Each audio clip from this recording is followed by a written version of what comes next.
Hello everyone and welcome back. Today we're going to show you a mirror match between two IMO. This is such a back and forth game we have for you. Divergent early game tech choices lead us to a very positional mid game, and we even see a base trade in the later turns.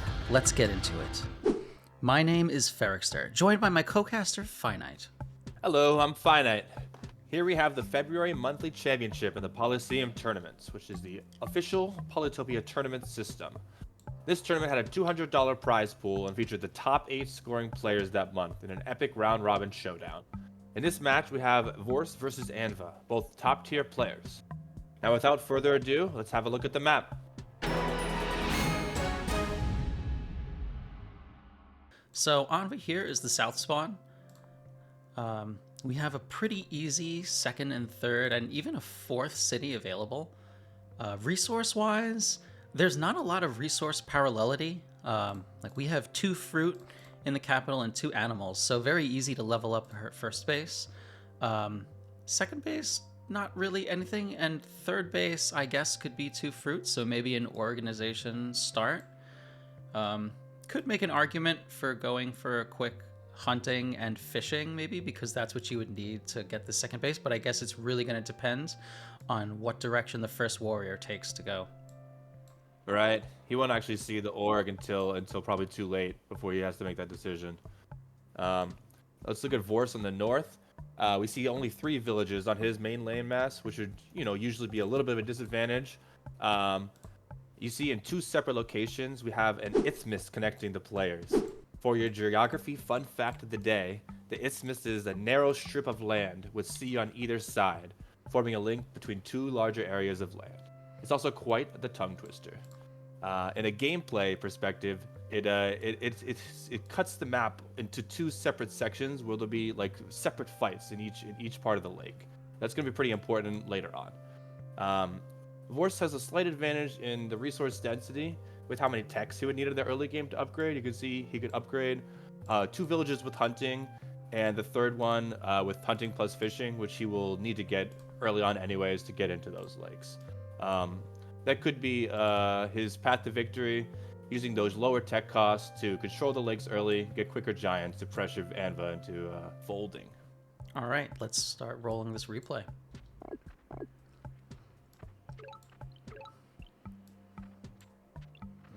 Anva starts off splitting the warriors out to the sides. So instead of going for what I thought would be the third city, it looks like that's actually going to be her fourth. Yeah, sometimes these paths on the early game lakes or other water maps can be difficult to choose with like that narrow strip. Yeah. Anva has. Vorce also, I saw, took philosophy as opposed to going for an early game like a tier 1 tech and like quick upgrades. See, the classic IMO conundrum, philosophy or eco approach. Let's see which one pays off in the end. Here's a pretty important explorer. You see here, Anva has fishing. He buys fishing before the explorer, and he makes sure to move his warrior to prep the explorer so it has to go in a useful direction. Yeah, then takes forestry pre-capture and captures the third city. Right, without that meeting stars, he would have had a tough time in the early game getting these cities leveled up. Yeah.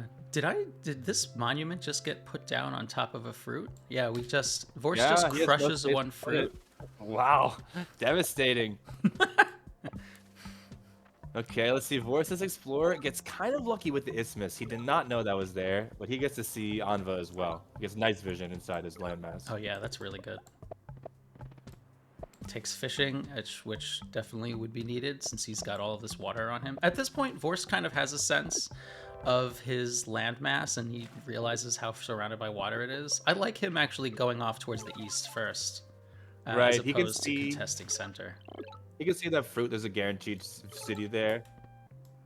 I mean that fish. Okay, second explorer, not the best. It finds a village. It finds an important village right there. Yeah, this west side of the map looks like more easily contestable by either player. He's okay. Vorce, his early population ruin translates into a pretty early giant. I wonder if he can use that to pressure Anva. Archery. Wait, he took archery at the end of his turn? I think archery bought how many archers? Just one. Oh, two archers. Oh, Okay, he two, yeah. sees this narrow lake. Yeah. Yeah, he sees the water and needs some way. It would be it's he's got a 13-star economy, so yeah, I definitely agree. It would have been really hard to try to afford a navy when you've only got 13 stars, whereas archers, yeah, can be a lot more cost effective. It's like Anva just has the amount of stars to unsiege. Yeah, He well, I does think look nice. actually he had to do some chops to afford that. Did he drop? Oh, yep. Forestry coming in a clutch there. Yeah, forestry, and he's able to capture. Yeah, chopped One. there. I think he had chopped another tree In also. the west. I think there was another one in the west. He also leaves his warrior and doesn't kill the warrior just to leave it out of range of the other IMO. Yeah, that was a nice play right there. It would normally make sense to shoot first and then KO with your warrior, but yeah, that would have if Anva had done that. Then Vorce just gets a free kill on Yeah, the warrior. Vorce gets a free kill. Anva can see those units. Okay, okay. They're establishing presence. Pretty much all the villages are captured except for this crucial northwestern village.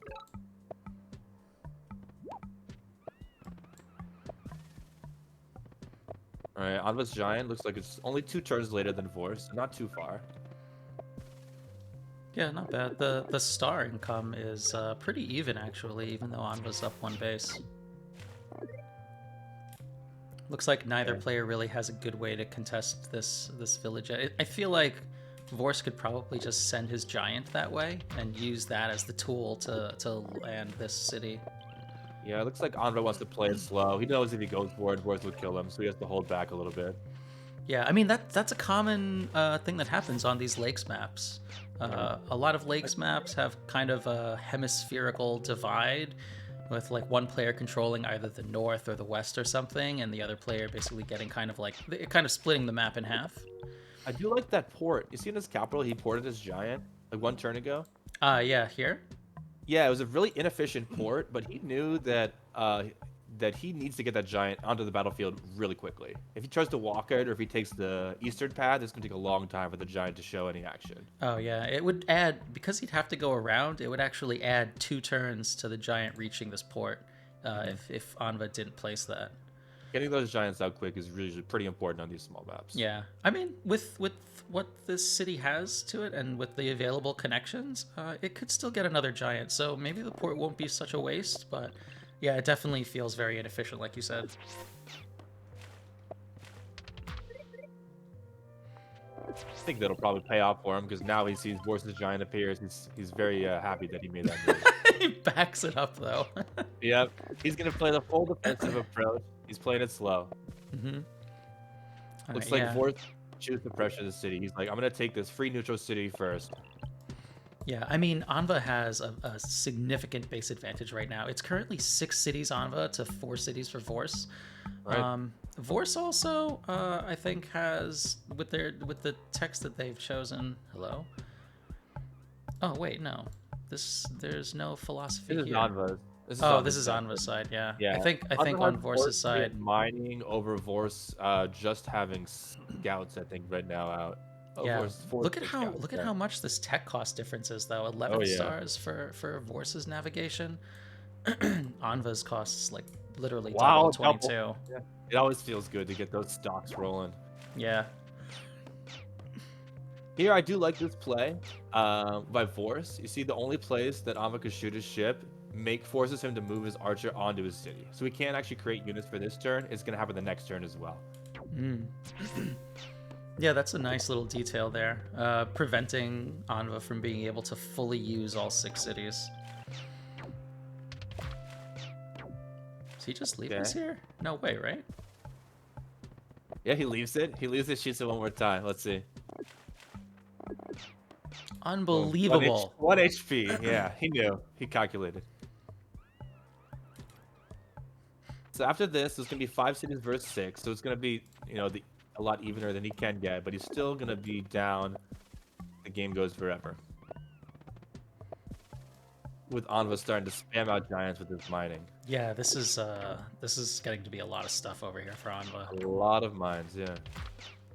I don't know if this was worth it for him to have sacrificed that one ship. The one I guess there scout. wasn't really a place to put the scout, though.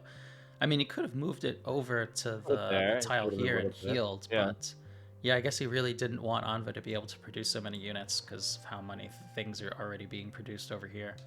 Yeah. Vorce. So now it looks like Vorce has 2 giants up on the western side. Anva's got an extra giant on the eastern side, becoming a little imbalanced. Each one controlling one side. Yeah, the position's kind of arcing out from their original north-south to more of northeast versus southwest. I mean, the map does kind of encourage that, although at least with Force having gotten that city, unit counts might start to even up a little bit. I like how they both went for... Yeah, I like that they both went for archery. There's a lot of water here, but all the water is like really close to land. There's very few like safe tiles. Archers can hit almost everything important right now.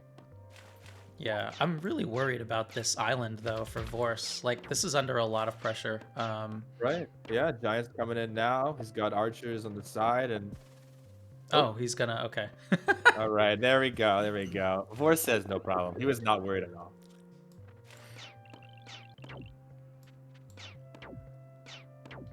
The ships are bunched up though. This is looking like a juicy bomber targets could be a very juicy target. It's a good thing Anva can't afford that tech. Archers are doing work here. Like archers I are don't very know about this. This rammer to steal this ruin. 5 stars. Took ramming the tech. And for that, meanwhile, there's all these like ships down here. Yeah. It seemed like that seemed very expensive. Like this ruin better be jacked or else. Do you think Vorce is feeling desperate? Might be. It's a lot of pressure on this giant. I also kind of felt like he popped this giant a little early. Like maybe I would have waited for a giant to siege and then vanished it. Sometimes you'll see that, but maybe he knew that he couldn't really get another giant on that piece. He wanted to port it, I think. Bombers on each side. Yeah, we get some nice slaps off over here. I guess with 22 HP, the giant isn't really as dangerous. Probably just gonna both die into each other is what it looks like. But if you look on the west side, Anva's mounting an attack. You got the sword. What? This literally just did not move. It looks like Wait, maybe this. He Yeah. healed it, or is he running out of time? Maybe. Maybe it's a live game. Anva ended here with We can't see the players' times on our screen, unfortunately. No, but look at this. So 3 archers not moved, although there's not really a place to move them. They're on safe tiles. There's the threat that these could become bombers at any second. So those were not moved. Could be intentional. This giant was not ported, but that way. The giant had to. If you go back, Vorce is threatening a giant siege in the water. Yeah. The only way for Anva to defend that would just plop his fat boy on the city. Okay, so it could have been a manual heal, but like healing next to a giant when a juggernaut doesn't. I don't know. That seems. It might be that Anva's running low on time. Yeah, you see, Vorce just smacked him. That's a big smack. Honestly, that also the splash damage from the bomber also. Yeah, that definitely. Anva must be running low on time here. Like this is a complicated game. You pick up a couple of seconds for every city and for every unit, but you might get a minute and a half extra time to play through this turn.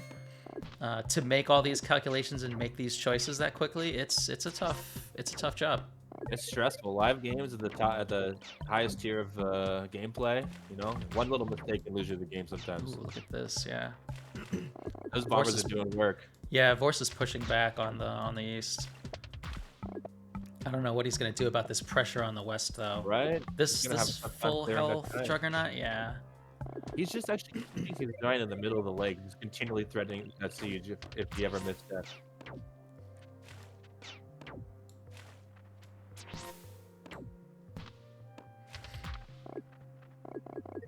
Yeah, no, he's getting healthier units in here though. He could have done a giant siege that time. Maybe he just didn't want to risk it. Here? Vorce, I believe so. Where's the 40 full HP giant? Yeah. 1 archer plus the second bomber, which wasn't needed. And Yeah. he's probably too worried about losing his northwestern city. Bomber North- Archer. I don't know. Yeah. Would he be able to? I feel like there, you know what? No, there's so many There's so many archers. archers. Yeah, There's that's so probably much stuff. Oh, he gets hit with 1, 2, 3, 4, 5, 6 archer shots, a bomber. Yeah, yeah. That Yeah. giant might get obliterated. I mean, with no roads, I think it's. Let's see. We got 1, 2. With no roads, it's only like Five 4 archers. And a bomber, and I guess another bomber, and then the giant. Yeah, you know what? Never mind. No, the giant. Yeah, he could have Jai Siege, but I don't think it would have held there. I think he needs to. Too risky. I think securing this is better anyway. Yeah. Yeah. Oh, rammers on this side. Yeah. Giants are getting even down. Both of them are just dying on the east. Yeah, there's just so many ranged units. Everyone has so many archers and so much navy. Bombers. Yep. The giants are just getting peppered from all sides. Yeah, moving in with this line of units though. This is like a juicy bomber hit, but with this threat, yeah, I don't know. See how Vorce clears the siege. Seems like a very strong attack here. Yeah. And like guarding this spot also, not allowing Anva the ability to unsiege here by popping a giant, unless you can get to that warrior. 1, 2, 3. Clears a giant with ease. Nice bomber shot. They're both able to just barely clear their sieges.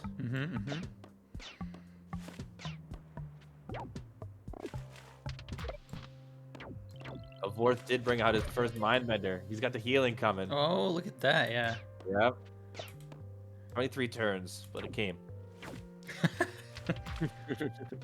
Look at this. He's able to save this This juggernaut with 1 HP juggernaut. Feels so good about himself.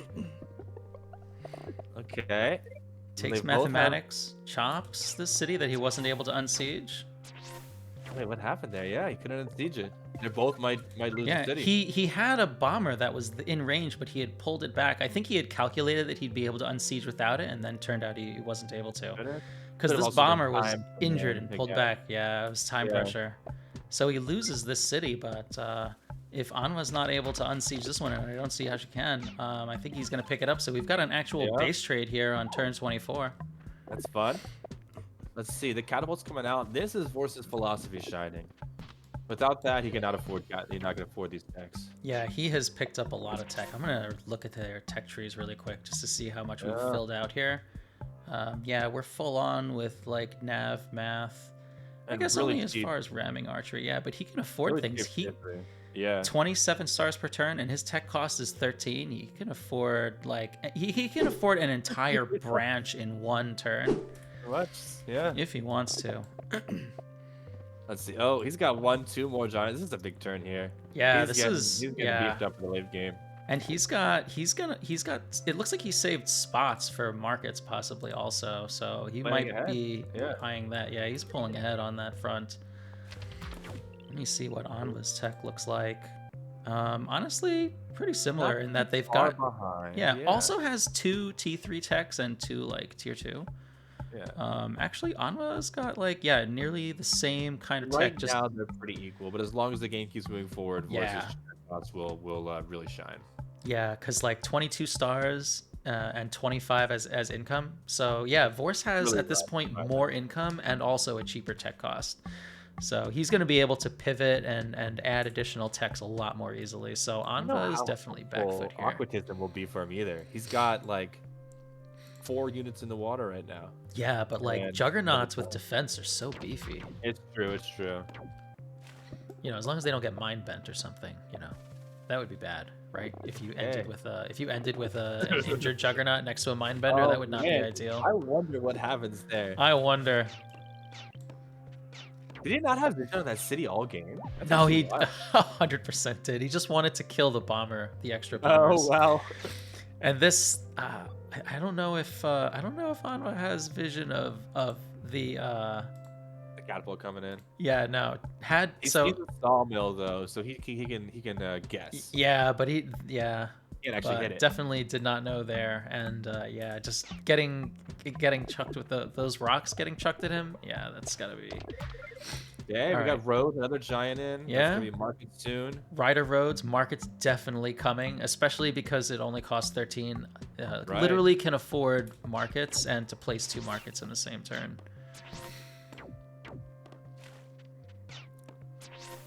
Let's see. It looks like Anva might be running out of steam. He's got 1 giant left.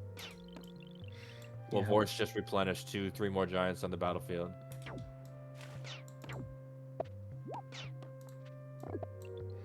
The roads are coming in. Yeah, Vorce is kind of closing in here. Gets everything linked up. Very nice. Very nice. More units, Another more giant. stuff. 31 stars per turn to 27. Not really that lopsided, but yeah, the tech cost is going to be huge. Another Juggernaut bites the dust here. Those Juggernauts have come in handy to stall out, but they have all been slaughtered mercilessly. Here we have Vorce taking a pivotal control over the South Sea. Yeah, with Vorce having both these cities now, his control over the East is basically secured. And with that, Anva resigns the game. Right. Anva is seeing the power of the philosophy approach, it seems. Let's see. Yeah, he did have a couple well-positioned bombers, but I think he knew that Vorce's tech costs and Vorce's power in that South Sea, he was going to have a really tough time defending that. Yeah, I feel like the army that Anva has over in the West, I don't think that Anva can really advance here. There's just with with all of the ranged units and especially like catapults now sitting here, there's no way for Anva to take anything over here. Vorce, I guess, does have kind of more of an avenue because with naval control, and being able to pass his units through this isthmus. Wow. Yep. Yeah, I think that he'll be able to kind of, whittle down the remaining units and not really able to. I don't think Anva will be able to defend this city pivotally. Like, I think this city is probably the chink in the armor for Anva. With the bomber, like, in a nice spot there, Anva has really no recourse to touch it. Right? Yeah. So I guess that's really what it was. Yeah, it looked a little bit early, but yeah, I can see how it would feel from Anva's side, like she didn't have a path forward anymore. Thank you all so much for watching. Don't forget to like and subscribe. And join our Discord and the next Polysseum. Links, of course, are in the description. And if you'd like to see more of this Polysseum content, click the Yadak video on the screen. Thanks for watching.